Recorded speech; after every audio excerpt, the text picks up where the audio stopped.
अहिले फेरि एउटा के बनाएको छ त्यो छानबिन समिति के अरे सम्पत्ति शुद्धिकरण निवारण सम्बन्धी के बनाएको छ मेरो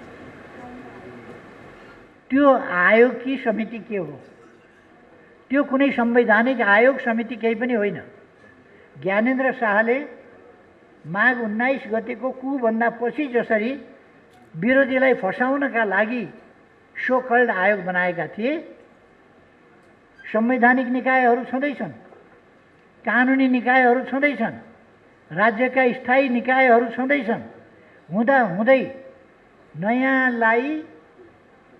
नयाँलाई छानबिन नगर्ने सेनालाई छानबिन नगर्ने खोइ कसलाई छानबिन नगर्ने केपी ओली र रमेश लेखकलाई फसाउने अथवा पुराना पार्टीका मान्छेहरू जसलाई पर्छ तिनीहरू जसलाई चाहिन्छ त्यसलाई फसाउनका लागि यो आयोग बनाएको हो।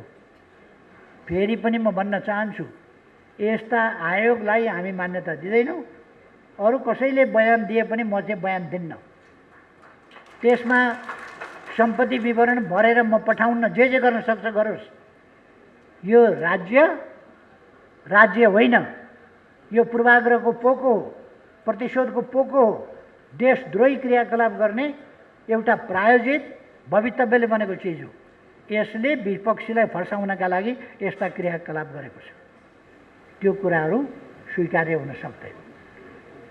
त्यसर्थ यस्ता क्रियाकलापमा राज्य नजाओस्, संवैधानिक बाटो संवैधानिक तरिकामा फर्कियोस्, प्रतिशोधमा होइन। कसैको अचाक्ली सम्पत्ति देखियो, अकुत सम्पत्ति देखियो भने छानबिन गरोस्। आगो लगाएर खरानी बनाएका ठाउँमा मेरो सम्पत्ति विवरण खरानी भर्दिने मैले सम्पत्ति विवरण फेरि चाहियो। आगो लगाएर पुगेन सम्पत्ति विवरण खरानी छ, उठाएर लैजा सरकार। के को सम्पत्ति विवरण?